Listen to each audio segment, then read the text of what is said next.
Hello everyone, welcome to my new vlog. So after the Spanish Portuguese series, this is something new, and actually I am in my favorite foreign land, which is Muscat, and right behind me that's the King's Palace over here. But that's not what the vlog's about today. Today we are at the National Museum of Muscat, where all historic and heritage products are inside, and it's a beautiful museum right opposite the palace, and we are going in, so let's go.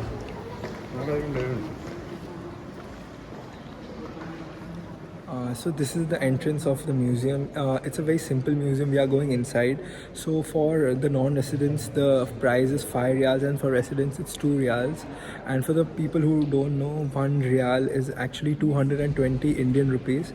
And I'm with my relatives. You have seen Dhanishka in the Alibag vlogs earlier, and this is going to be a fun vlog right now.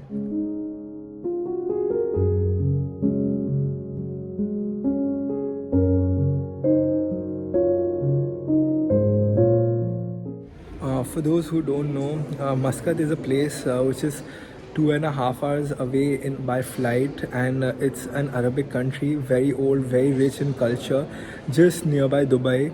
And this is what the people wear. It's called a dikdash, and it's the heritage of this place goes back like 300-400 years, but it was not developed until like 40 years, or not even 40, 20 years is what changed everything for Muscat. The earlier king, the Sultan Qaboos, was such a good man. He changed everything over here. Otherwise this place just had one hospital, one road. It was not a very good place to come, but after a while tourism increased, and it's a very beautiful port over here, and we are going to see everything that's there in this museum. So guys, stay tuned for the full vlog. It's going to be a great vlog. The most unique craft and the oldest craft of Muscat, the main diversity is in their silverware. You can see they they make such good silverware over here. The clothes are colorful, and they are actually they cover the head every year because this place is really hot. It's actually a desert as well. Like in Muscat, there's everything. There are mountains, there are deserts, and there is a sea because it's a port. It's one of the most beautiful places which I love to come. We are going inside the museum. We are just buying the ticket. Let's go.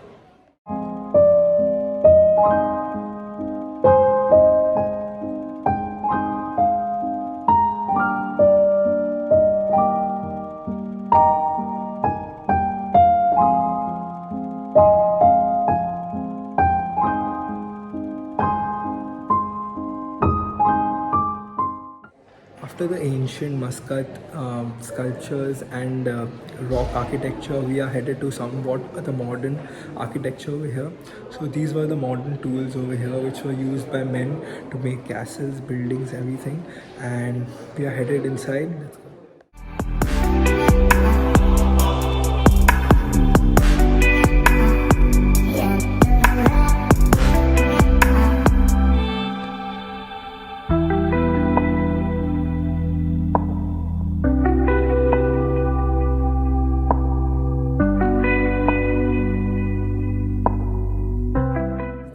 The civilization in the making section over here, and as you see in Muscat, there are no many glass buildings or something very unusual over here, but there are old castles that they used to make. The old buildings that they used to make were so beautiful to watch, and everything is so well preserved over here. This is a small glimpse of how castles and buildings would look in the modern architecture, and even better than this is what they look today. This is what something the castles, the buildings look like today, and this is such a beautiful place, guys.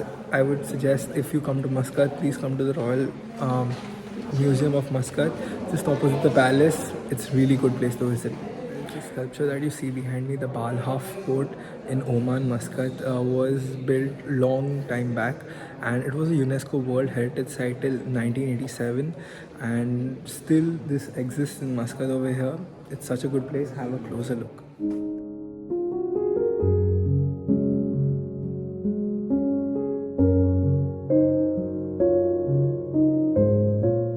So there are a couple of floors in this museum, and you can go up, and the stairs over here depict all the important things in Muscat over here. So the first thing you're going to see is this is a satellite dish in Muscat over here, which was inaugurated in 1976, and everything going up, there are windows over here. I'm going to show you each and everything, so have a look at these things. So guys, these coins were minted by the Habsburg Empire, and the Omani dagger is something you need to see, guys. This is what an Omani dagger looks like. Isn't it the most beautiful thing to watch, guys? So guys, the Omani dagger is also on the Oman national flag over here, and the dagger is such an important thing for them. So all the noblemen, everyone who stays in this place used to have a dagger. I don't see it now, but this is something that you hold with pride. It's an amazing thing to have. So guys, look at the fish hooks over here. This is from the prehistoric times. These were the stone tools made. So welcome to the prehistory and ancient history section in this museum, which is on the first floor, guys. And this is what the beauty of Muscat is. Basically, I just told you there's no much glass work or something, but the rocks, the curvatures, the clean finishes of every structure over here is so commendable, guys. It's a work of art. So as I told you, Muscat is also a port, guys, which is why a lot of trade used to happen, and Muscat is actually a very important port for all the Arabic side, and it is such a beautiful place, and the boats that they used to have for trading are just out of the world, guys. Have a look at the ancient boats that they used to have over here, and I'm going to show you each and every thing. Their hooks, their fishing rods, everything, guys. It's here.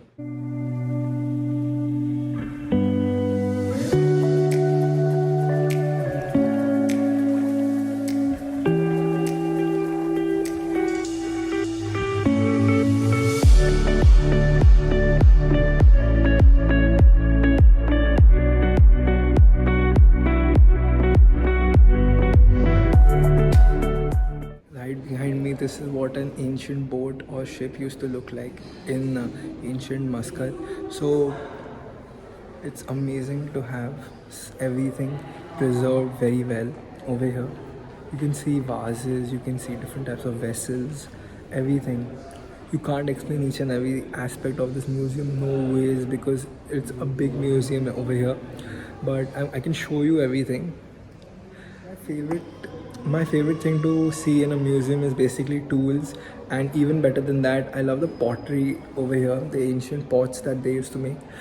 These are really good, but if you go to some museum in China or from some Canadian museum or some American museum, the pots that they have from their dynasty, oh my god, the work, the paint, the artwork is just, you have no words to say when you see them, because it's so good and made with so much precision. I just love it when I see those pots over there. This is the first time I'm seeing a section which is on the ground. These are all the tools over here. There are spears, there are needles, you can see over there. Some pots. Now you get to see the splendor of Islamic architecture, guys.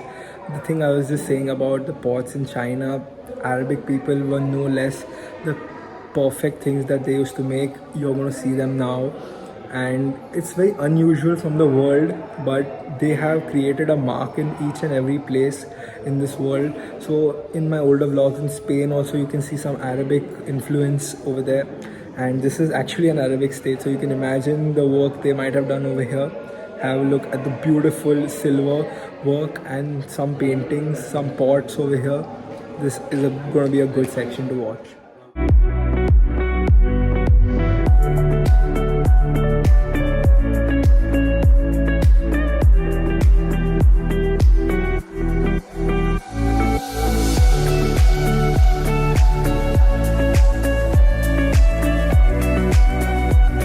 This is the silverware I was talking about, guys. And as I told you, they took a lot of pride in their silver designing, and it's a rich part of their heritage over here. Just look at this, guys. Everything dates back to the 14th century. This is a beautiful double-edged sword, a necklace. This is the Quranic manuscript over here.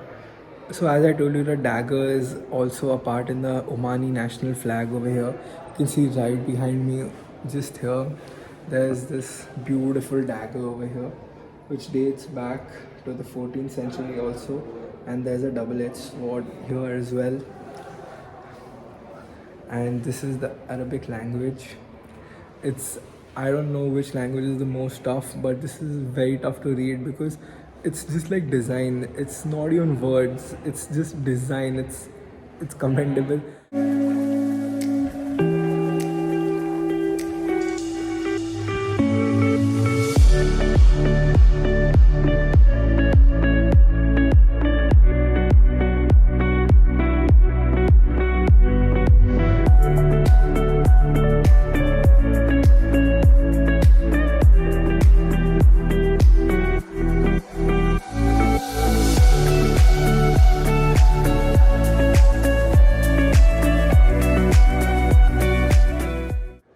The pots you see over here, the pots and vessels, these are basically here to serve coffee and drinks. And basically kava is a very famous drink. It's a little bitter, but it's basically something like coffee. So this is a vessel that used to be served to serve coffee in the ancient times and even now. And if you want to have your hands on this, and if it's made of silver or something, it would cost you a bomb, guys. But it's such a good thing to see.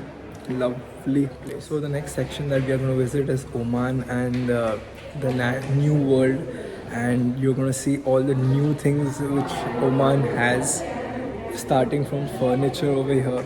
This is what ancient furniture used to look like, and it's evolved eventually. The army generals used to have outfits like these with the dagger and with the ranks over here. These used to be some thrones over here. Everything that you see here is ancient and very expensive.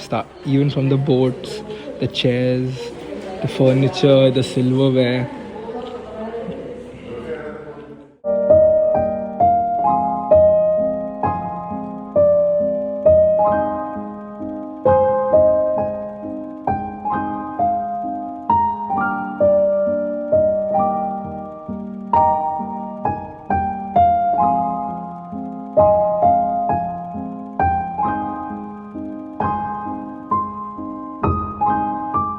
So finally we get to see some Indian influence in this museum.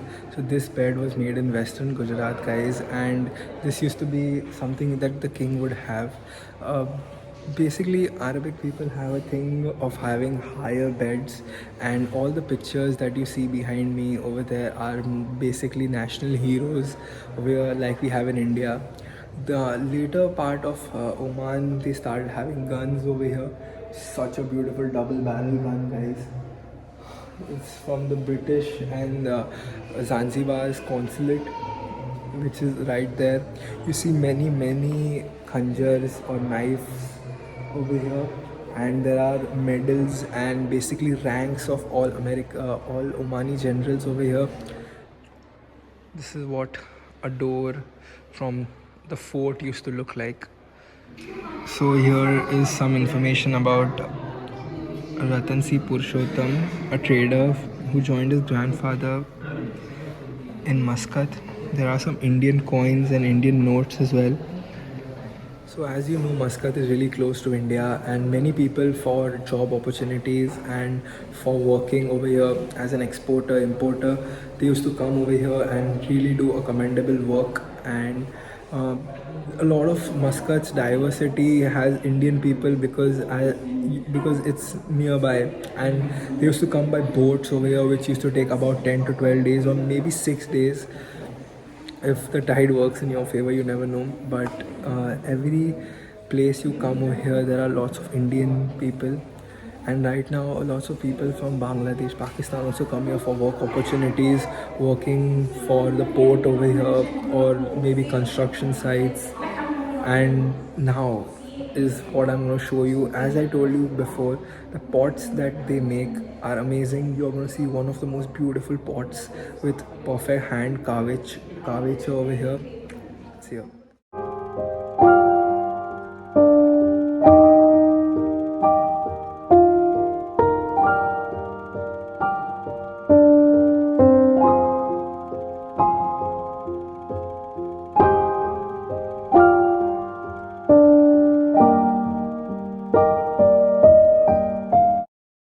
You're going to see a silver cannon, which is a small cannon but looks very sweet and definitely lethal.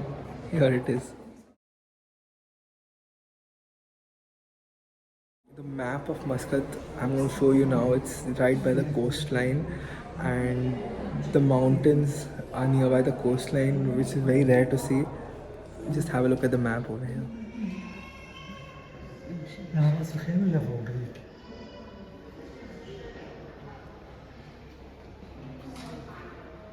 So as I'm Kutchi, I know most of the traders that had come over here were from Kutch, which is actually the closest part of India to Muscat, and they used to come by boats, and most of them have worked as like traders, sailors, and their name is so reputed. As you saw that Leela Purushottam over there had come over here. Like having a name in the museum, you know how big the personality would be for the heritage of Muscat. And as I feel proud being a Kutchi come into Muscat, because my grandfather also used to work here, and this is where I always come like once or twice a year, and this is actually my favorite vacation place. I never get bored over here because there's something different to see all the time. And even if there is not, the same things are so nostalgic coming here. Like this place is something else. Like so, Sultan Qaboos, which was the ruler before the current king, was actually the longest reigning monarch, the second longest. The first longest just passed away. The second longest reigning monarch. He ruled over Muscat for over 50 years, and he was such a respected figure over here. He is actually on the note of the Muscat, which is the Rial, and right now the current king also has his notes printed. But the impact that Sultan Qaboos had over Muscat, he changed the geography, he changed everything that was in this place. He created an empire which is like indestructible, and the things he did for Muscat, bringing the old culture, developing, making roads, schools, malls over 50 years, like changing the thing for Muscat was his aim, and he did it. He was actually a learned person. He had gone to London for further studies, so definitely his mind would be a little modern. And he was preceded by his dad, which didn't do much for Muscat, but he changed everything. And the current king was actually the cultural minister before this, and now he's the king. And Sultan Qaboos just passed away in 2020 in January, but people still feel for him because for some people he has done so much. It's lovely seeing this place. That's the great man himself, Sultan Qaboos. It's an old picture, guys, and that's his signature over there. It's also in Arabic.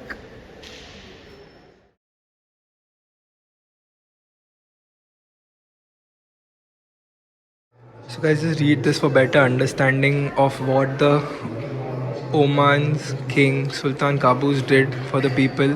It's written that he got renaissance and he ruled over 50 years, as I told you. And now I'm going to show you some personal belongings of the king over there. So here is the exercise book of Sultan Qaboos bin Said, and there are some letters that he used to write. There's glasses he used to use, the books he used to read, some of his sculptures from the olden times, his watch, his necklace that he used to wear. He was a man of such high stature over here. That's him. So this is a young picture of Sultan Qaboos, and this is the chair that he used to own. You're not allowed to touch any belongings of Supreme Commander in Chief's army uniform. All his turbans are over here that he used to wear, and they look the same. It could be the one he's wearing as well, or could be a replica. This is a Peace Award, the other sculptures that he used to own over here.